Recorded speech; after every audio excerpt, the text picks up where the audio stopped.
भाजपने कोणालाही विरोध केलेला नाही. भाजपशी या संदर्भात चर्चाही झालेली नाही. मी पुन्हा एकदा सांगतो की राष्ट्रवादी काँग्रेस पार्टी हा एक स्वतंत्र पक्ष आहे. त्यांच्यात कोणाला पद द्यायचं, कोणाला तिकीट द्यायचं, कोणाला नॉमिनेशन द्यायचं याचे निर्णय ते घेतात. ते निर्णय आम्ही घेत नाही. यापूर्वी तुम्ही पाहिलं असेल जेव्हापासून ते आमच्या सोबत आले, कोणाला खासदार करायचं, कोणाला आमदार करायचं, कोणाला अध्यक्ष करायचं, कोणाला सचिव करायचं, त्यांचे सगळे निर्णय हे त्यांनी घेतले आहेत. कोणाला मंत्री करायचं निर्णय त्यांनी घेतलेले आहेत. त्या निर्णयांमध्ये आमचं काही म्हणणंही नाही, आमचा काही सेही नाही. तुम्ही आता माहितीमध्ये आहात, एक मोठा घटक पक्ष आहे.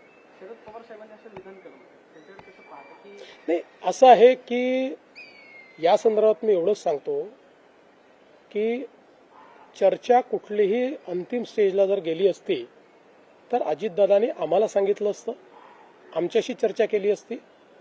कुठली तारीख जर ठरली असती तर ते आमच्या सरकारमध्ये आहेत आणि सरकारमध्ये आमच्याशी शेअर न करता ते असा निर्णय घेऊ शकतील का? त्यामुळे आता पवार साहेबांचं त्यांचं काय बोलणं झालं, कोणाचं त्यांचं काय बोलणं झालं, मला याची कल्पना नाही. आमच्या पुरतं मी सांगतो की अशा प्रकारच्या तारखेची माहिती आम्हाला नाही.